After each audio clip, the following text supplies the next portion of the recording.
La expresión periodismo de guerra, conocido para quienes seguimos estos temas, para todo el mundo, fue acuñada por Julio Blanco, un periodista que trabajó en Clarín muchos años, dichadamente fallecido ya hace un tiempito, describiendo con llamativa honestidad intelectual el modo en que hizo periodismo el Grupo Clarín durante la etapa kirchnerista. A partir, entiendo yo, y en general hay bastante consenso, del llamado conflicto con el campo, conflicto de retenciones móviles, y los médicos te aparecen por todos lados, y acentuado con la ley de servicios de comunicación audiovisual. ¿Por qué digo ahora periodismo de guerra sanitario? Porque la radicalidad, el nivel de intransigencia, de arbitrariedad en la disputa de los medios dominantes en su discurso es tremendo y creciente. Te confieso, creo haberlo dicho ya ante este micrófono, pero vale la pena. Trabajo activamente como periodista de hace 30, 25 años, full time desde el 97.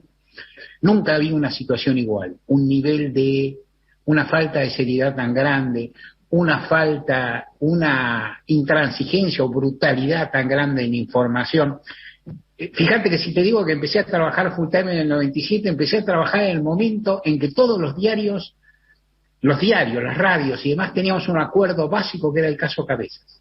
Nunca tampoco me tocó vivir una situación igual en el sentido de que los medios, los periodistas, todos privilegiábamos el caso Cabezas como información en la hipótesis de que nos perseguía un riesgo común, ¿no? Que había un riesgo común, que ese asesinato podía significar de alguna forma un regreso a la violencia contra el periodismo, a un tipo de violencia incontrolable que ponía en peligro a todos. Y en ese momento asombroso y olvidado, parecía haber un nivel de acuerdo, un piso de acuerdos grande. Y no quiero exagerar ni abusar de la comparación, que para peor se me ocurre justo en este momento, o sea, ni siquiera la pensé cuando urdía este editorial, pero en este momento también hay un riesgo que se cierne sobre todos, ¿no? Hay un riesgo de se cierne sobre toda la comunidad y que tal vez debería generar un piso de acuerdos básicos siguiendo el resto. Y sin embargo, no ocurre así. Y uno advierte un nivel de una falta de rigor, una arbitrariedad tan grande en tantos enfoques que realmente impresiona. Hablemos de la vacuna, pues. Es discutible y es compleja y es intermitente la política que sigue el gobierno argentino respecto a las vacunas.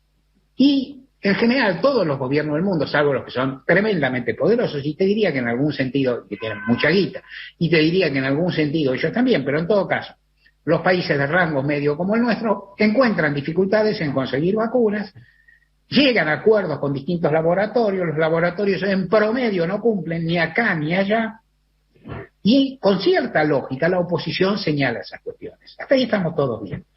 A partir de ahí hay una zona en la cual es imprescindible, creo yo, o por lo menos es valorable, que la información sea certera, que no distorsione mucho. Repasemos lo que pasó en la Argentina. Vacuna Sputnik V. Ya lo dijimos. El gobierno ganó una batalla, que es una batalla para los argentinos, ¿no? Es decir, al gobierno también le viene bien, pero es una batalla para los argentinos. Se decía que era veneno, se promovieron acciones penales, no es veneno, está validada. Es la vacuna que ha venido con mayor regularidad y hoy mismo salió un vuelo de aerolíneas tempranísimo para buscar una cantidad de vacunas que no se sabe cuántas son, precisamente porque al principio se dijeron números y fechas, se cometieron errores en ese sentido, errores por apresuramiento y en todo caso por exceso de optimismo, pero en cualquier caso el gobierno ganó esa discusión, y ganó esa discusión en la opinión pública en el sentido de que la gente común quiere vacunarse, punto. Hasta la Seneca, acuerdo con México. El gobierno informó un acuerdo de modo muy entusiasta que habilitaba una coproducción con México muy trabajosa y que iba a significar suministro de vacunas en un lapso relativamente breve que ahora se estaría cumpliendo. En ese sentido, los pronósticos no se cumplieron, tal vez hubo exceso de optimismo, o tal vez hubo exceso de credulidad, o exceso de confianza en que se iba a cumplir, y el gobierno ahora está reclamando de forma muy enérgica ante AstraZeneca, tanto que ayer hubo una reunión pública entre la ministra de Salud, Carla Bisotti, la asesora presidencial Cecilia Nicolini, que son las dos protagonistas que en cierta manera dominan o participan intensamente en la negociación de la vacuna, reclamándole públicamente a AstraZeneca explicaciones, que AstraZeneca emitió un documento que francamente, desde mi lectura de neófito que aprendió algo, es bastante pobre descriptivamente, aunque en algún lugar dice algo que es: nosotros dijimos el primer semestre y vamos a cumplir en el primer semestre haciendo provisión. No dicen cuántas en el primer semestre, y el primer semestre se te va, primicia para gente de a pie, hasta el 30 de junio, fecha que en este momento parece remota o lejana, pero bueno, en algún momento llegará. Pfizer, el gobierno argentino se separó de las negociaciones porque dijo que había exigencias lesivas para la soberanía nacional. Criterio que está reconocido en muchísimos lugares. Impresiona, y no quiero hacer nombres, si haré uno solo, no quiero casi hacer nombres, impresiona el modo en que los diarios dominando, los medios hegemónicos, defienden la posición de Pfizer contra el gobierno argentino, disimulan las presiones que ha ejercido Pfizer respecto de todo, y en el caso del Diario de la Nación es impresionante, porque creo que no hay día en que no hay por lo menos dos notas, muy a menudo con firmas, con lo que los periodistas llamamos firmas, o sea, con aquellos colegas que tienen un lugar relevante, que son reconocidos especialmente y demás, en que se defiende a ultranza la posición de Pfizer. A todo esto el gobierno argentino vuelve a negociar con Pfizer y esto se reconoce. Y repito algo que dije ayer: no es que yo no quiera que vengan vacunas de Pfizer a Argentina, yo quiero que vengan vacunas validadas por la MAT de donde sea, como la inmensa mayoría de los argentinos, y quiero que la provisión de vacunas sea regular, siga creciendo y demás, supere, por cierto, el 15% al que ha llegado ahora, acumulen más personas, más segundas dosis, todo más. Pero impresiona el modo en que se conversa o se dialoga eso, impresiona el modo en que hoy, lo digo por una vez y no lo digo más, y vos sabés que soy parco para dar nombres propios, pero hoy hay una nota de Joaquín Morales Solá que está plagada de falacias numéricas, porque en muchas de estas cuestiones hay números, o sea, por ejemplo, ¿cuántas Pfizer se aplicaban en Chile? Lo informa el gobierno chileno, listo, no hay mucha discusión.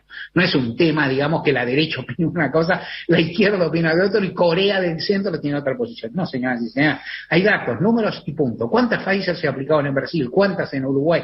¿Cuántas en otro lugar? ¿Cuántas en Europa? ¿Cumple Pfizer en todo? Nadie cumple, vamos a ser claros, nadie cumple. ¿Qué estoy lobeando contra Pfizer? ¿Para qué? Digo, primero, yo no lo veo, no es lo mío. Segundo, jamás. Ojalá la Argentina llegara a un acuerdo que no fuera lesivo para el interés nacional y llegaran esas vacunas como habrán de llegar otras, y ojalá llegaran las de AstraZeneca también. En cualquier caso, impresiona que un medio que tiene una historia de ser un medio de derecha, a la cual, insisto, por supuesto, loas a la libertad de expresión, está bien que lo sea, se haya transformado casi en un conjunto de agente de propaganda médica, ¿no? De APM, o sea, lo que antes llamábamos visitadores y ellos se llamaban así. O sea, impresiona y distorsiona esa discusión.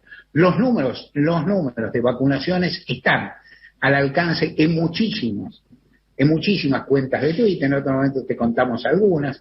Hay una que se llama Cuántas Vacunas, que es muy buena, está la de Martín Barrio Nuevo, está la de Nora Bar.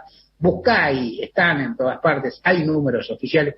No te dejes engrupir por esto y, de nuevo, ojalá que el gobierno argentino llegue a acuerdos con todísimos esos laboratorios y que todos ellos cumplan, y ojalá que tengan recursos que no son tantos, porque hay que ver cuál es el poder de un Estado, de un país de rango medio, frente a estos laboratorios. El mundo está muy difícil, la Argentina sigue remando, las vacunas siguen llegando, la vacunación se sigue realizando, y ojalá que tengamos buenas noticias en ese sentido muy pronto.